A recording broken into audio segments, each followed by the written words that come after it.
Yo, du coup, aujourd'hui, on se retrouve dans un décor un peu différent d'habitude. Je suis de retour à Lyon pour tout simplement vous faire une vidéo bouffe. J'ai l'impression que ça devient super récurrent. Mais en même temps, ma diète a encore changé et cette fois, elle sera pas végétarienne tout le long de la journée. Donc, je me suis dit que ça pourrait être intéressant parce que le total calorique n'est pas le même. Les habitudes ne seront pas les mêmes. Même mon petit déjeuner sacré des 4 petits Suisses va changer. Bref, je me suis dit que ça allait être intéressant. Du coup, on va filmer tout ça. Donc, tout simplement, le petit déjeuner commence avec deux Sigis. Donc, c'est des skirs, mais c'est de la marque Sigis. Ils sont vachement cool, franchement. Si je devais garder des skirs, ce serait ceux-là. Ils sont trop bons. J'en prends un nature et un à la myrtille. J'ai testé pour voir ce que ça faisait team myrtille. Ils sont plus caloriques et moins protéinés, mais je voulais tester. Au final, je pense que l'avenir, je resterai quand même sur des natures parce que pour plus protéiné. Et au final, au niveau du coup, je les kiffe de ouf, donc on va rester là-dessus.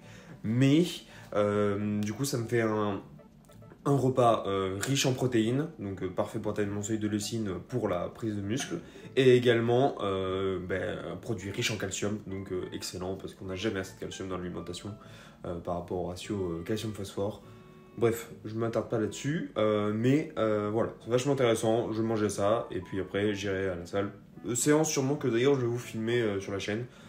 Bref, voilà, et puis on se retrouvera du coup pour le post-workout, hein, en l'occurrence. Donc des bisous. Maintenant, c'est l'heure du post-workout. Donc le post-workout qui est composé de choses sympathiques hein, quand même, de pâtes fraîches avec du saumon.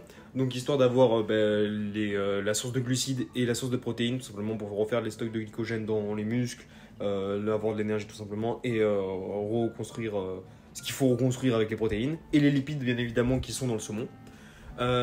Ensuite, on a des cornichons pour le volume alimentaire ainsi que vitamines et minéraux. Donc les cornichons c'est vachement cool à ce niveau-là parce que genre pour un gros volume on a peu de calories, donc c'est vachement cool, beaucoup de cool. Et ensuite en dessert on se mange quelques myrtilles parce que c'est vraiment une pépite nutritionnelle. Donc voilà, c'est un petit post-workout sympathique. Et on se retrouvera du coup sûrement pour le dîner on terminera la vidéo tout simplement. Voilà, ça fera peut-être une vidéo un peu courte, mais bon, voilà. Du coup, à toutes. A few moments later. Pour ce dernier repas, on va manger un bon pain ciabatta. Donc c'est un pain italien si je dis pas de bêtises, donc un gros pain qui fait plus de 400 grammes. Donc c'est là où il va y avoir majoritairement tous mes glucides de la journée, même si on a beau avoir eu des pâtes à midi. Là pour le soir, je vais avoir une bonne grosse source de glucides. Ce qui est vachement cool en réalité pour la fin de journée. Parce qu'en soi, les glucides le soir, c'est une bonne chose juste pour pouvoir mieux dormir. Les glucides, c'est vachement cool à ce niveau-là. Donc, déjà, voilà. Et parce que je kiffe le pain et que le pain, c'est pas à diaboliser. Donc, tout simplement, voilà, mangez du pain si vous aimez ça. Si vous avez un peu des problèmes de digestion avec, favorisez le pain au levain. Il est plus digeste. Voilà, c'est la petite astuce. Et ensuite, on va manger avec ça un petit morceau de camembert à 5% de matière grasse. Donc, vraiment hyper léger au niveau fat. Et aussi c'est une bonne source de calcium également parce que c'est dans la nuit qu'on a le plus de pertes osseuses, donc là où il faut avoir le plus de calcium, donc c'est intéressant d'en avoir un apport le soir notamment, même si en soi il faut en avoir un peu tout le temps parce que le calcium on n'en a jamais assez comparé au phosphore, au ratio calcium-phosphore qui est souvent pas bon chez les gens parce que le phosphore est partout présent dans l'alimentation. Bref. Ensuite, je vais manger un pancake à farine de patate douce dont je vous mets la recette ici. Alors, elle sera un peu différente parce que normalement je mets du lait. Là, j'ai pas de lait. Donc, ça fait une source de calcium en moins. Dommage, mais on s'en passera. Donc, la pancake à farine de patate douce, trop bien parce que je mets 3 œufs dedans et que les œufs, c'est une pépite nutritionnelle, que ce soit au niveau des lipides, des protéines, c'est vraiment incroyable. Et de toutes les vitamines liposolubles qui sont à l'intérieur du jaune notamment. Bref, incroyable.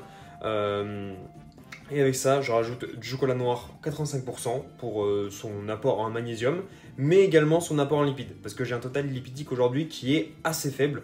Je crois qu'il tourne dans les 55 grammes, donc c'est pas énorme par rapport à d'habitude. Là où notamment la dernière vidéo dans la journée dans mon assiette, je vous avais fait un total lipidique qui était vraiment haut pour le coup, trop haut, et un total glucidique bas. Aujourd'hui c'est plus l'inverse, j'ai un total glucidique assez haut et des lipides bas. Donc c'est pas très problématique, mais personnellement, juste Personnellement, à titre personnel. Oui, Thomas. Je préfère avoir un peu plus de lipides. Sinon, niveau protéines, on est bon. On est même un chouïa trop haut.